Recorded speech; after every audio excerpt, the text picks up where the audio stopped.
మరణం అనేది ప్రతి జీవి జీవితంలో ఆఖరి మజిలీ. ప్రాణం పోయిన తర్వాత ఏమవుతుంది అనే అంశంపై ఇప్పటికీ స్పష్టమైన శాస్త్రీయ ఆధారాలైతే లేవు. వైద్య పరిభాషలో గుండె కొట్టుకోవడం ఆగిపోయి మెదడు పనితీరు నిలిచిపోవడాన్ని మరణంగా పరిగణిస్తారు. అయితే మరణించే సమయంలో మనిషి అనుభవించే వేదన లేదా అనుభూతి ఎలా ఉంటుందో తెలుసుకోవాలని చాలా మందికి కుతూహలం ఉంటుంది. ఈ జిజ్ఞాసను తీర్చేందుకు ఇప్పుడు ఒక సరికొత్త సాంకేతికత అందుబాటులోకి వచ్చింది. దాని పేరు virtual death simulator. Brain reading పరికరాల సాయంతో మరణం అంచుల వరకు వెళ్లి రావడం ఇందులో సాధ్యమని పరిశోధకులు చెబుతున్నారు. ప్రాచీన కాలం నుంచి మరణానంతర జీవితం గురించి వివిధ పురాణాల్లో రకరకాల ప్రస్తావనలు ఉన్నాయి కదా, కానీ అవన్నీ ఆయా కాలాల నమ్మకాలపై ఆధారపడి ఉన్నాయి తప్ప శాస్త్రీయతకు అందలేదు. అందుకే సైన్స్ ఆ కథనాలను అంగీకరించదు. మరణం గురించి ఎవరికీ తెలియకపోవడానికి ప్రధాన కారణం చనిపోయిన వారు తిరిగి వచ్చి తమ అనుభవాన్ని చెప్పకపోవడమే. జీవితంలో ప్రతి విషయాన్ని అనుభవం ద్వారా నేర్చుకోవాలని చూసే మనిషికి మరణం విషయంలో మాత్రం ఆ అవకాశం ఉండదు. ఒక్కసారి జీవక్రియలు ఆగిపోతే మనిషి మళ్లీ ప్రాణంతో లేచి కూర్చునే ప్రసక్తే ఉండదు. మరణం తర్వాత స్వర్గం లేదా నరకం ఉంటాయని, ఆత్మ శరీరాన్ని వదిలి మరొక దేహంలోకి వెళ్తుందని ప్రపంచవ్యాప్తంగా అనేక మతాలు విశ్వసిస్తున్నాయి. అయితే ఈ నమ్మకాలకు అతీతంగా మరణం అనే భౌతిక ప్రక్రియ ఎలా జరుగుతుందో తెలుసుకునేందుకు ఆధునిక సాంకేతికత ఇప్పుడు ప్రయత్నిస్తోంది. మన శరీరంలోని కణాలు ఒక్కొక్కటిగా మరణించే క్రమంలో మెదడులో కలిగే రసాయనిక మార్పులు ఏంటి అన్నది ఇప్పుడు పరిశోధనాంశంగా మారింది. మరణం అనేది ఒక్క క్షణంలో జరిగిపోయేది కాదు. అది ఒక క్రమ పద్ధతిలో జరిగే జీవక్రియల నిలిపివేత అని శాస్త్రవేత్తలు భావిస్తున్నారు. ఈ ప్రక్రియను ముందే అనుభవించడం ద్వారా మనిషిలో ఉండే మరణ భయాన్ని పోగొట్టవచ్చని ఈ సిమ్యులేటర్ రూపకర్తలు భావిస్తున్నారు. మరణం పట్ల ఉండే సహజ సిద్ధమైన భయం కారణంగా ఎవరూ చావాలని కోరుకోరు. సైన్స్ ఎంతో అభివృద్ధి చెంది అంతరిక్ష రహస్యాలను ఛేదిస్తున్న మరణం తర్వాత జరిగే మార్పులను మాత్రం కనుగొనలేకపోయింది. అయితే మరణం సమీపిస్తున్న చివరి క్షణాల్లో మనిషి మెదడులో చెలరేగే భావాలు ఎలా ఉంటాయో తెలుసుకోవచ్చని ఆస్ట్రేలియా పరిశోధకులు చెబుతున్నారు. దీనికోసం వారు వర్చువల్ రియాలిటీ సిమ్యులేషన్ అనే సాంకేతికతను వాడుతున్నారు. షాన్ గ్లాడ్వెల్ అనే నిపుణుడు రూపొందించిన పాసింగ్ ఎలక్ట్రికల్ స్మార్ట్స్ అనే వ్యవస్థ ద్వారా మరణ అనుభూతిని కల్పిస్తున్నారు. వెల్బోర్న్ నౌ అనే కార్యక్రమంలో దీనిని ప్రదర్శించారు. ఇది కార్డియాక్ అరెస్ట్ నుంచి బ్రెయిన్ డెత్ వరకు మనిషి ఎదుర్కొనే వివిధ దశలను వర్చువల్ పద్ధతిలో చూపిస్తోంది. ఈ ప్రక్రియలో పాల్గొనే వారి హృదయ స్పందనలను నిరంతరం పర్యవేక్షించేందుకు హార్ట్ మానిటర్ కు కనెక్ట్ చేస్తారు. ఒకవేళ ప్రయోగం సమయంలో గుండె వేగం ప్రమాదకరంగా పడిపోతే వెంటనే ఆ వ్యవస్థను తొలగిస్తారు. వినడానికి ఇది ఉత్కంఠగా ఉన్నా దీనిని అనుభవించడానికి చాలా మంది వెనకరడం గమనార్హం. ఇక్కడ ఒకసారి ఆ కాల్పనిక ప్రపంచంలోనికి వెళ్లిన తర్వాత తిరిగి రాలేకపోతే పరిస్థితి ఏంటనే భయం వారిని వేధిస్తూ వస్తోంది. మనిషికి ఉండేది ఒక్కటే జీవితం కాబట్టి దాన్ని కృత్రిమంగా అయినా సరే ప్రమాదంలో పడేసుకోవడానికి ఎవరు ఇష్టపడరు కదా. కానీ మరణం అంచున ఉండే భావోద్వేగాలను అర్థం చేసుకోవడానికి ఈ పరికరం ఒక కొత్త కిటికీని తెరిచింది. క్లినికల్ డెత్ స్థితిలో మెదడు చేసే చివరి ప్రయత్నాలను ఇది ఆవిష్కరిస్తోంది. ప్రాణం పోయే ముందు మనిషికి తన జీవితం అంతా ఒక సినిమాలాగా కనిపిస్తుందని కొందరు చెబుతూ ఉంటారు.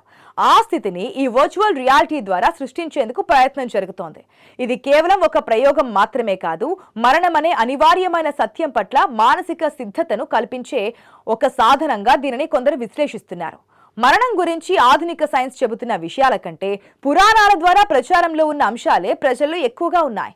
పురాతన గాథల్లో మరణం ఒక అనివార్యమైన సత్యంగా అభివర్ణించబడింది. ప్రపంచంలో అన్నిటికంటే ఆశ్చర్యకరమైన విషయం ఏమిటంటే ప్రతిరోజు కళ్ల ముందు ఎంతో మంది చనిపోతూ ఉన్నా తాను మాత్రం శాశ్వతంగా బ్రతుకుతానని మనిషి అనుకోవడమే. మరణం ఎప్పుడు వస్తుందో ఎవరికీ తెలియదు, కానీ అది వస్తుందని తెలిసినా దాని గురించి ఆలోచించడానికి మనిషికి తీరిక లేదు. తీరిక లేకపోవడం కంటే మరణం అనే పదం వింటే కలిగే భయమే ఇందుకు కారణమని చెప్పొచ్చు. పుట్టుక గురించి తెలిసిన మనిషికి మరణం గురించి ఏ మాత్రం అవగాహన ఉండదు. చనిపోయాక ఆత్మ ఎక్కడికి వెళ్తోంది, అసలు ఈ జన్మకు ప్రయోజనం ఏంటి అనే ప్రశ్నలకు ఇప్పటికీ సరైన సమాధానాలు దొరకలేదు. జీవితం మీద ఉండే విపరీతమైన ఆశ వల్ల మనిషి ఈ ప్రశ్నలను అన్వేషించడానికి ఇష్టపడడు. చివరికి ప్రాణాంతకమైన వ్యాధి సోకినప్పుడు కూడా జీవితాన్ని ఎలా పొడిగించుకోవాలని ఆలోచన చేస్తాడు తప్ప మరణానంతర స్థితికి సిద్ధంగా ఉండడు. మరణం పట్ల ఉండే ఈ అనాసక్తి మనిషిని మానసికంగా బలహీనపరుస్తోంది. మరణం అనేది భయపడాల్సిన విషయం కాదు, అది ప్రకృతిలో ఒక భాగమని గ్రహించే ప్రయత్నం సైన్స్ చేస్తోంది. జన్మాంతర జీవితం గురించి ఆలోచించడానికి ఇష్టపడని వారు కూడా ఇలాంటి వర్చువల్ పరికరాల ద్వారా మరణం పట్ల ఉండే భయాన్ని పోగొట్టుకోవచ్చని కొందరు శాస్త్రవేత్తలు భావిస్తున్నారు.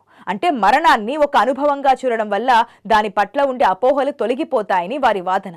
మన సంస్కృతిలో మరణాన్ని ఒక శిక్షగా కాకుండా ఒక విముక్తిగా చూసే సంప్రదాయం ఉంది. అయితే ఆధునిక ప్రపంచంలో భౌతికవాదం పెరగడం వల్ల మరణం అంటే ఒక ముగింపు అనే భావన బలంగా నాటుకుపోయింది.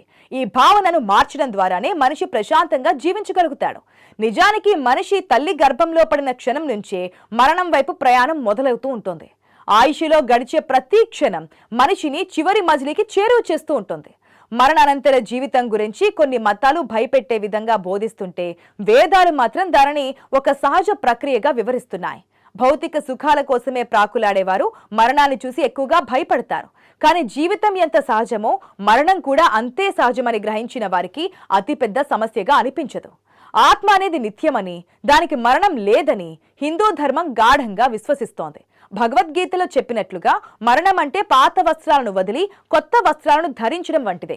శరీరం కేవలం ఒక సాధనం మాత్రమే అని, ఆత్మ ఒక దేహం నుంచి మరొక దేహంలోకి ప్రవేశిస్తుందని భారతీయ తత్వశాస్త్రం చెబుతోంది. సైన్స్ ఈ ఆత్మ సిద్ధాంతాన్ని నిరూపించలేకపోయినా మెదడు పనితీరు ఆగిపోయిన తర్వాత కూడా కొన్ని నిమిషాల పాటు చేతన ఉంటుందని గుర్తించింది. ఈ అస్పష్టమైన స్థితిలోనే మనుషులకు వింత అనుభవాలు కలుగుతాయని పరిశోధనలు వెల్లడిస్తున్నాయి. వర్చువల్ డెత్ సిమ్యులేటర్ కూడా సరిగ్గా ఇదే అనుభూతిని కృత్రిమంగా కల్పించే ప్రయత్నం చేస్తోంది. నమ్మేవారికి ఇది ఆధ్యాత్మిక వివరణగా అనిపించవచ్చు, శాస్త్రవేత్తలకి ఇది ఒక జీవక్రియగా అనిపించవచ్చు. ఏది ఏమైనా మరణం అనేది మనిషి మేధస్సుకు అందని ఒక గొప్ప రహస్యం. ఈ రహస్యాన్ని ఛేదించే క్రమంలో మనిషి చేస్తున్న ప్రయోగాలు మరణం పట్ల మన అవగాహనను మారుస్తున్నాయి. మరణం చివరి కాదు, అది మరో స్థితికి ఆరంభమనే కోణంలో సాగుతున్న ఈ పరిశోధనలు భవిష్యత్తులో మరిన్ని ఆసక్తికర విషయాలను వెలుగులోకి తెచ్చే అవకాశం ఉంది. ఆధ్యాత్మికత మరియు విజ్ఞాన శాస్త్రం ఒకచోట కలిసే బిందువు మరణం. ఈ ప్రయాణంలో ఎదురయ్యే సవాళ్లను ఎదుర్కోవడం ద్వారానే మానవ పరిణామ క్రమం కొత్త పుంతలు తొక్కుతూ వస్తోంది.